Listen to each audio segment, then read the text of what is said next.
በስመ አብ ወወልድ ወመንፈስ ቅዱስ አሐዱ አምላክ አሜን። እንኳን ለወርኃ ኅዳር በሰላም አደረሰን። ስንቶቻችን ወርኃ ጥቅምትን ንስሐ ገባን? ስንቶቻችንስ ከክፉ ሥራችን ተመለስን? አላሰብነውም እንጂ በዚህ ወር ስንቶቹ ወደ ፈጣሪያቸው ተጠርተዋል፣ ለንስሐ እንኳን ሳይበቁ። ስንቶችም ያልጋ ቁራኛ የደዌ ዳኛ ሆነዋል። እኛ ግን በቸርነቱ በምሕረቱ ወርኃ ኅዳርንም የንስሐ ዕድሜ ሊያደርግልን ይሄው ቀናትን ወራትን ጨመረልን። ጌታችን አምላካችን መድኃኒታችን ኢየሱስ ክርስቶስ ቸርነቱ ምሕረቱ በእኛ ላይ ይብዛና ምስጋናም ለሱ ይሁን። ኅዳር 1 ቀን የሚከበሩ ዓመታዊ የቅዱሳን በዓላት፦ ቅዱስ ነአኩቶ ለአብ። ሀገራችን ኢትዮጵያ በሁሉም ዘርፍ ቅድስና ያላቸው ቅዱሳን ባለቤት ናት። በዘመኑ ያለን ወጣቶችም ሆነ ጎልማሶች ከቤተ ክርስቲያንና ከቅድስና ሕይወት ለምን እንደራቀን ስንጠይቅ ከምንደረድራቸው ምክንያቶች አንዱ ስራችን ነው። ነገር ግን ስራው በራሱ ኃጢአት እስካልሆን ድረስ በየትኛውም የሥራ ዘርፍ ቢሆን ቅድስናን ማስጠበቅ እንደሚቻል አበው አሳይተውናል። ቅዱስ ነአኩቶ ለአብም ከእነዚህ ቅዱሳን አንዱ ነው። እርሱ ንጉሥ ነው። ገዳማዊ ሕይወትን በቤተ መንግሥቱ ውስጥ ያሳየም ጻድቅ ነው። ሁሉ በደጁ ነው። እርሱ ግን ንጹሕና ድንግል ነው። እርሱ የጦር መሪ ነው፣ ግን በእጁ ደም አላፈሰሰም። እሱን ወደድንህ ሞትንልህ የሚሉ ብዙ ሰዎችም በአካባቢው ነበሩ። ለእርሱ ግን ፍቅር ማለት ክርስቶስ ነበር። የሀገር መሪ የኢትዮጵያ ንጉሠ ነገሥት እንደመሆኑ እጅግ ባተሌ ነው። ግን ደግሞ ለክርስትናው ጊዜ ያጣ ሰው አልነበረም። እኛ ቤተ ክርስቲያን በሐኪ ለማለት ለመሳለም እንኳ ጊዜ የለንም ስንል፣ እርሱ ግን አብያተ ክርስቲያናትን ይፈለፍላል፣ ያንጻል፣ በክህነቱ ያገለግላል፣ ማኅጠንትንም ያጥናል፣ ለረጅም ሰዓታትም ይጸልይ ነበር። እኛ ሥራ ውለንና ደክሞናል ብለን ከስግደት ስንርቅ፣ እርሱ ግን ንጉሥ ሆኖ ሳለ ጦር በፊቱ በኋላ በቀኝ በግራ ተክሎ ይሰግድ ስለነበር ደሙ እንደ ውሃ በምድር ላይ ይፈሳል። ይህንን ሁሉ ያደረገው ቅዱሱ የኢትዮጵያ ንጉሥ አፄ ነአኩቶ ለአብ ነው። ለመሆኑ ቅዱስ ነአኩቶ ለአብ ማን ነው? ቅዱስ ነአኩቶ ለአብ በዛግዌ ሥርወ መንግሥት ከነገሱ 11 ነገሥታት አንዱ ሲሆን ከመጨረሻውም ሁለተኛ ነው። እርሱም በ12ኛው መቶ ክፍለ ዘመን የወለዱት ቅዱሱ ንጉሥ ሀርቤ ገብረ ማርያምና መርኬዛ እናቱ ናት። ዘመኑ ቅድስና በላስታ ዙሪያ የሞላበት በመሆኑ ቅዱስ ሀርቤ ከመመነኑ በፊት ነአኩቶ ለአብን የወለደው። እናቱ መርኬዛ እርሱን ልትወልድ ምጥ ተይዛ ሳለ ጆሮዋ ቅዳሴ ይሰማ ነበር። ቅዳሴው ሲጀመርም የጀመራት ምጥ ድርገት ሲወረድ ሥጋ ወደሙ ሲሰጥ ሲቆረብ ተፈታላትና ልጇን ወለደች፣ ተገላገለች። ሕፃኑን አንስታ አስታፈው ዲያቆኑ ማቁረቡን ፈጽሞ ነአኩቶ እያለ ሲዞር ሰማቸው። እዚያው ላይም ነአኩቶ ለአብ አብን እናመስግነው ስትል ስም አወጣችለት።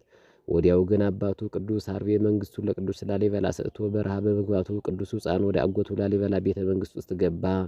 የቅዱስ ላሊበላ ቤት ደግሞ በቅድስና ያጌጠ ነውና ከእርሱና ከሚስቱ መስቀል ክብራ ጋር ሕፃኑ ነአኩቶ ለአብ ምስጋናን ፍቅረ ክርስቶስን ተማረ። ምናኔንም በዛው ተማረ። በዘመኑ ብዙ ሊቃውን ስለነበሩ ቅዱሳን መጻሕፍትን በደንብ አጠና።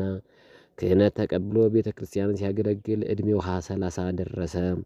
በወቅቱ ቅዱስ ላሊበላና ባለቤቱ መስቀል ክብራ ልጃቸው የተባረክ እያለ ንግሥናቸውን ለቅዱስ ነአኩቶ ለአብ አወረሱ። ቅዱሱ ነአኩቶ ለአብ ምን እንደሚሠራ ሲያስብ አንድ ነገር ተገለጠለት። ቤተ መንግሥቱን እንደሚገባ ካደራጀ በኋላ በቤት ውስጥ አንድ ጉድጓድ በቁመቱ ልክ አስቆፈረ። በውስጡም በ4 አቅጣጫ ጦሮችን ተከለባቸው። ድንግል ካህን ነበርና ቀን ቀን ሀገር ሲያስተዳድር ቅዳሴ ሲቀድስ በጾም ይውላል።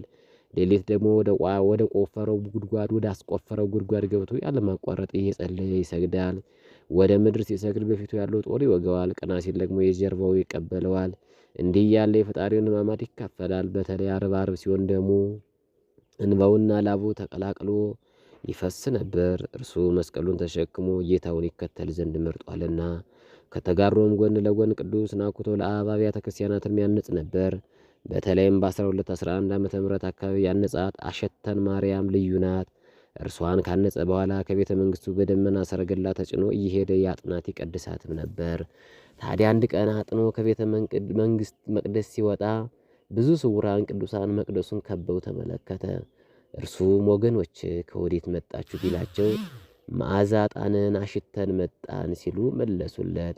በዚህም ምክንያት እስከ ዛሬ ድረስ አሽተን ማርያም ስትባል ትኖራለች። ዛሬ ታቦቱ ያለበት ገዳሙን በእርሱ የታነጸ ሲሆን እጅግ ታምረኛ ቦታ ነው። ቅዱስ ናኩቶ ለአብ የነገሰው በ30 ዓመቱ ነው። ለ40 ዓመታት በእንዲህ ያለ ቅድስና ኑሮ 70 ዓመት ሞላው። በዚህ ጊዜም ለስም አጠራሩ ጌትነቴውና መድኃኒታችን ኢየሱስ ክርስቶስ ወደ እርሱ መጣና ሰላምታ ሰጠው። ወዳጄ ናኩቶ ለአብ ሆይ አንተ ስለ እኔ ፍቅር ለ40 ዓመታት መከራን ተቀብላልና ሞት አያገኝህም። ክፍልህ ከነ ኤልያስ ጋር ነውና የሚያከብርህን አከብረዋለሁ። ደጅህን የሳመውን ይህን ቢያቅተው በሩቅ ሆኖ በአድናቆት የተመኘህን መታሰቢያን ያደረገውን ሁሉ ምርልሃለሁ አለው። ቀጥሎም እች ቤት እንዳንተ ስትደማ እርሷም አንተ ስትደማ እንደኖርክባት እርስኳም እስከ ዕለተ ምጽአት ድረስ ለመታሰቢያ ስትደማ ትኑር አለው። እነሆ ዛሬም ድረስ ከቤተ መቅደሱ ጸበል ይንጠባጠባል።